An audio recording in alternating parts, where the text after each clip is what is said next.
안녕하세요. 편쌤의 이유 있는 한국사 이야기 28번째 시간입니다. 오늘의 내용은 임진왜란 당시의 조선과 일본 해전입니다. 임진왜란 때 수군의 전쟁, 수군의 활약을 보겠습니다. 이순신이 이끄는 수군은 여러 차례 승리를 했습니다. 영향으로 전라도의 곡창지대를 수비했습니다. 바다를 통해 무기와 식량을 운반하려던 일본군의 계획을 저지했습니다. 이것이 교과서에 있는 내용이죠. 좀 더 자세히 알아보겠습니다. 임진왜란 직전에 조선과 일본의 전력을 비교해 보겠습니다. 이건 전체적인 조선의 주력군인데요. 조선의 주력군은 지방에 훈련이 부족한 병력이었고요. 일부 중앙군이었습니다. 그 대신에 일본은 베테랑 사무라이와 통일전쟁의 경험자들이었습니다. 일반적인 주력군의 이야기고요. 수군을 비교했습니다. 조선 수군은 약 150에서 200척의 함선을 보유하고 있었고요. 병력은 약 8,000명 내외였습니다. 일본은 700여 척의 함선을 보유하고 있었고 병력은 약 9,000에서 10,000명이었습니다. 1차 기준입니다. 좀 더 자세히 보겠습니다. 병력이 8,000명이고 9,000에서 10,000명 사이랬죠? 알겠습니다. 특징은 조선의 수군은 함선, 화포전 중심이었습니다. 그렇지만 일본의 수군은 접근 후 백병전 중심이었습니다. 주요 장점은 조선은 거북선이나 판옥선의 화포 위주의 전쟁을 치렀고요. 일본은 병선 타기 위주, 병선은 타기 위한 것이고 조총으로 전투를 하였습니다.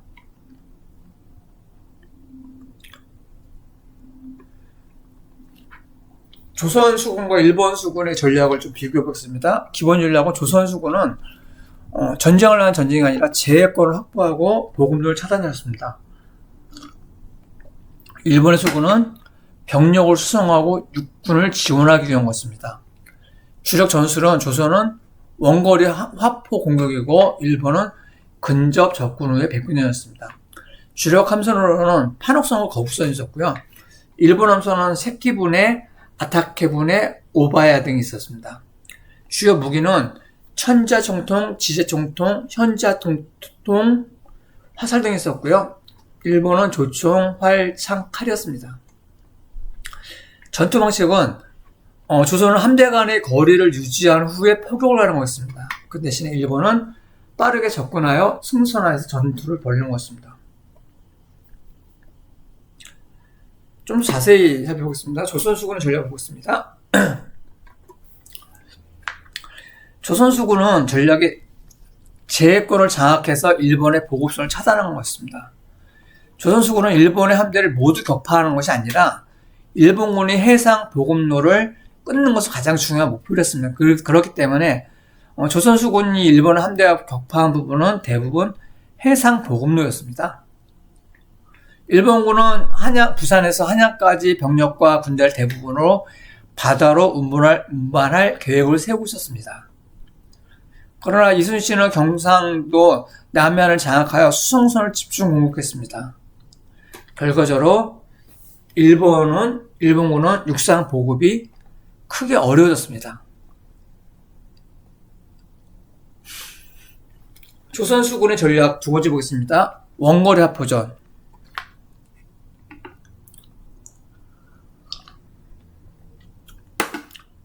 조선의 판옥선은 일본선보다 높고 튼튼하여서 적과의 거리를 유지하면서 포격을 가했습니다.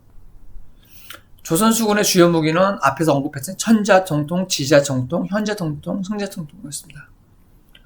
조총보다 사거리가 긴 총통이었기 때문에 여러 방향으로 동시 사격이 가능했습니다. 세 번째 전략, 거북선을 활용합니다. 거북선은 철못으로 승선을 방지했습니다. 그리고 선두 돌고를 했고요. 근거리 포격을 했습니다. 이런 것 때문에 일본 함대를 혼란을 야기시키는 게 주로 목적이었습니다.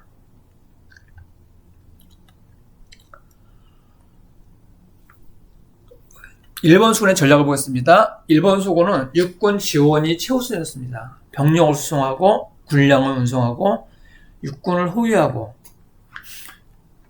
일본은 해전으로서 독립적으로 수행하기보다는 육군을 보조하는 역할을 수행했습니다. 근접백병전. 일본 수군은 빠르게 접근한 다음에 갈고리를 투척하고 적선에 올라가서 칼과 창 등으로 기본 전술을 삼았습니다. 조총활용. 일본은 함선에서 조총을 사용했지만 배가 흔들려서 명중률로 떨어졌고 장전 시간이 필요했으며 결정적인 승부는 승선전에서 이루어졌습니다.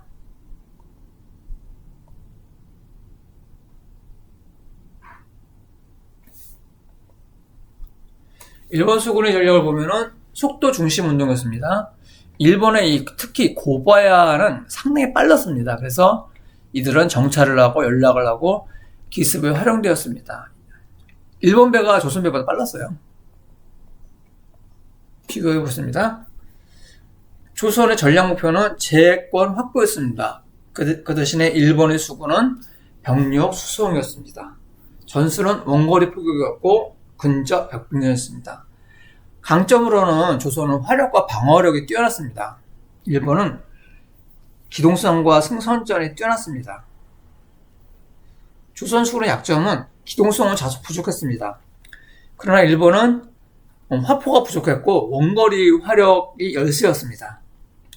설령 화포가 있다 해도 일본 배에는 설치하기는 좀 부족한 부분이 있었습니다.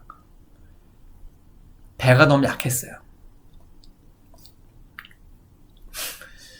이 조선 수군과 일본 수군의 전략이 서로 달랐죠. 그 전략 결과 조선 수군은 한산도 대첩 이후에 남해의 제해권을 장악했습니다. 일본군은 해상 보급망을 크게 약화시켰습니다.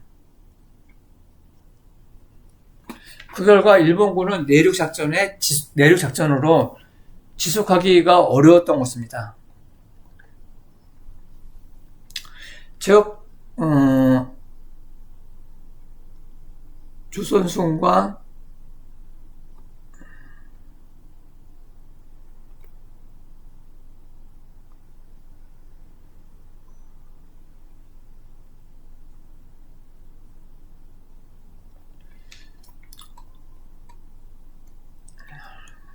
전략의 결과 조선수군은 한산도 대첩 이후에 남해 제해권을 장악했습니다.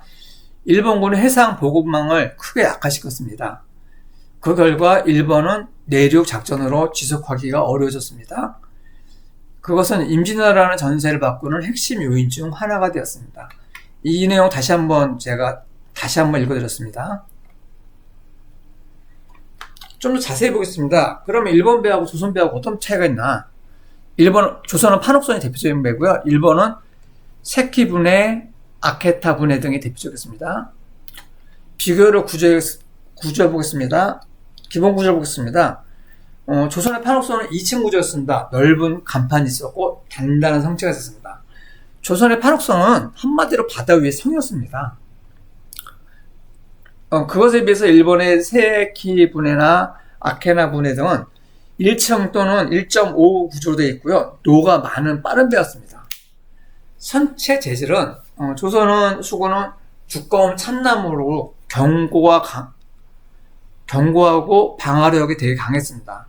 그 대신에 일본 수군의 배들은요 비교적 가볍고 속도 중심이었습니다.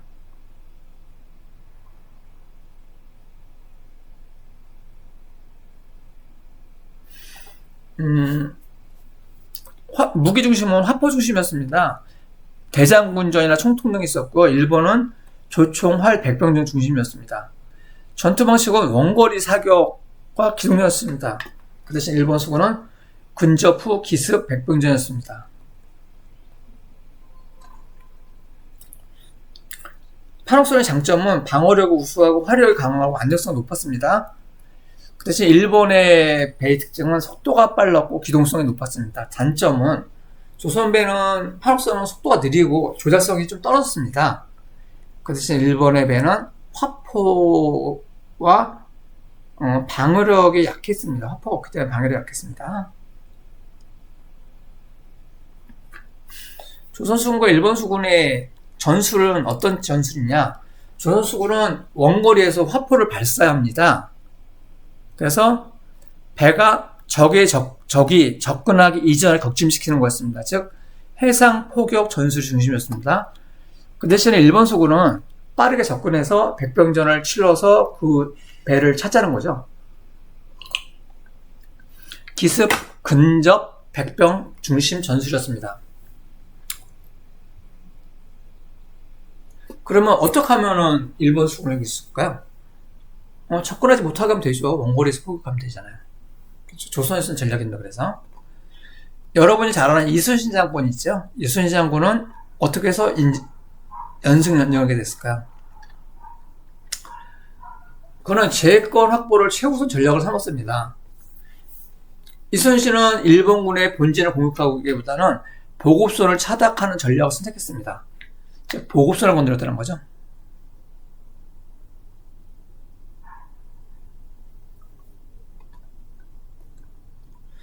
일본군이 부산에서 경상도, 충청도, 한양으로 진출했을 때 보급을 바다에게 크게 의존하고 있었습니다. 의존한 전략이었습니다. 그러나 이순신이 일본의 수군을 격파하고 수송선을 공격하여서 일본군의 병참을 마비시켰습니다. 즉 보급이 안 됐다는 소리죠. 이 때문에 일본군은 내륙에서 식량과 탄약 부족을 겪었습니다.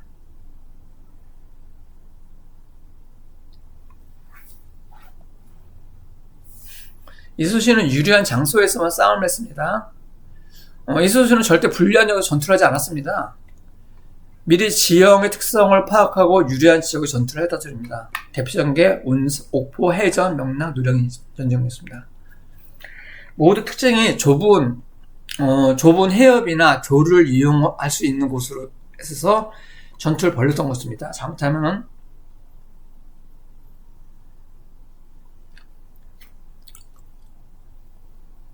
특히 명랑해전에서는 울돌목의 빠른 조류와 좁은 수로를 이용해 전투를 했습니다.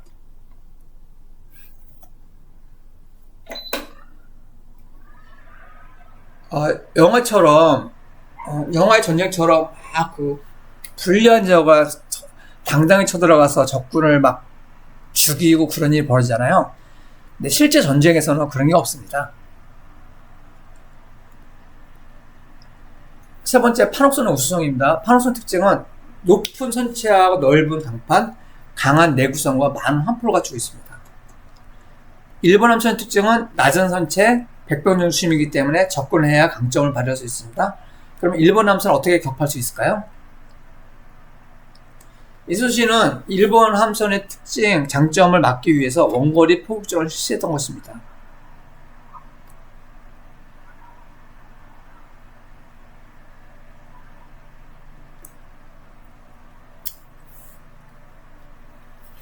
그러니까 이순신 장군이 임진을 할 때 연전연승한 이유는 뛰어난 화포 운용이었습니다. 조선수군은 다양한 화포를 운용했습니다. 천자총통, 지제총통, 한제총통, 순제총통.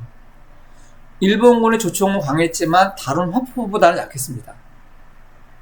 이순신은 적이 접근하기 전에 화포를 집중 발사해서 큰 피해를 입혔습니다. 일본군은 사실은 조선군의 판옥선 근처도 못 가고 다 침몰했다는 소리예요. 하객진 등 유능한 전술. 한반도 대첩에서 사용한 하객진은 적을 포위하면서 집중 폭격을 한 전술이었습니다.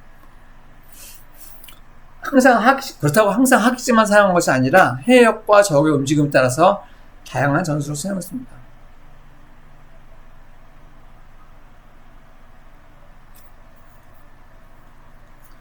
철저한 정보 수집을 했습니다. 이순신은 척구선, 어민, 지역 주민 등을 활용해서 일본 함대의 움직임을 미리 파악했습니다. 이 난중일기를 보면요, 항상 적의 적선수, 출항시간, 바람, 조류에 대해서 자세하게 기록한 내용이 나와 있습니다. 엄격한 군기와 배려. 이순신은 타령, 명령, 불복종, 군수품, 횡령 등에는 엄격히 처벌했습니다. 그렇지만은 병사들에게 충분한 식량을 지급하고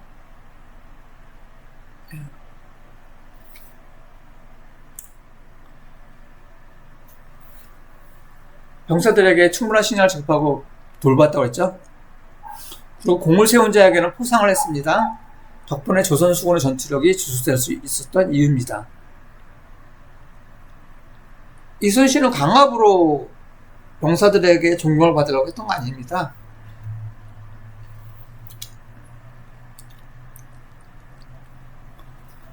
그리고 이순신은 일본군의 약점을 정확히 이용했습니다. 일본 수군의 강점은 백병전과 승선 전투였습니다. 그럼 어떻게 하면 돼요? 반대하러 하면 되잖아요. 이순신은 가까이 붙지 않고 화포 공격으로 기동전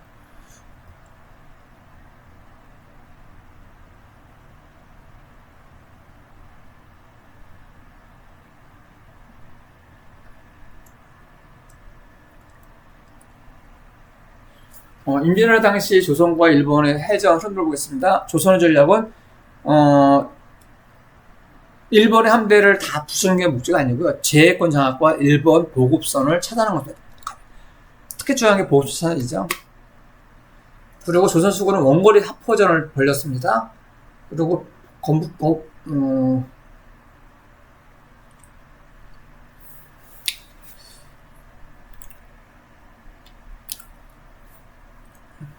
조선 원거리 합포전, 그 다음에 거북선을 활용한 거였습니다. 일본 수군의 전략은 육군의 지원이 최우선이었습니다. 육군을 지원하기 위한 수군이었죠. 그렇기 때문에 특징은 근접 백병전을 하려고 했고 조총을 활용했습니다. 그러나 속도 중심의 운동 에너지에게는 미치지 못했습니다. 그러면 조선과 일본이 전략이 서로 달랐죠. 결과는 어떻게 벌었을까요? 조선 수군은 한산도 대첩 이후에 남해의 제해권을 장악했습니다. 일본의 해상 보급망을 크게 악화시켰습니다. 일본군은 내륙 작전으로 지속하기가 어려워졌습니다. 임진왜란 전세가 바뀌는 핵심 요인 중 하나가 되었습니다.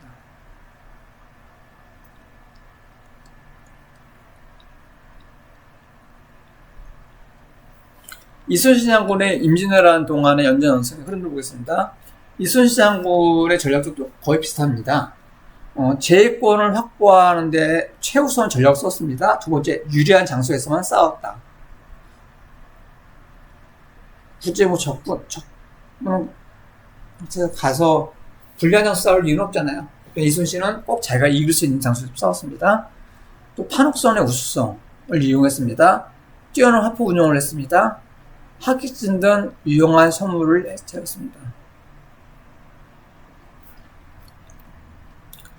이상과 같이 임진왜란 당시 조선 수군과 일본 수군의 해전에 대해서 알아봤습니다. 지금까지 시청해주신 여러분 감사드리고, 다음 주 이 시간에는 의병에 대해서 여러분과 대화를 나누고자 합니다. 지금까지 시청해주신 여러분 감사드리고 강의를 이것으로 마치겠습니다.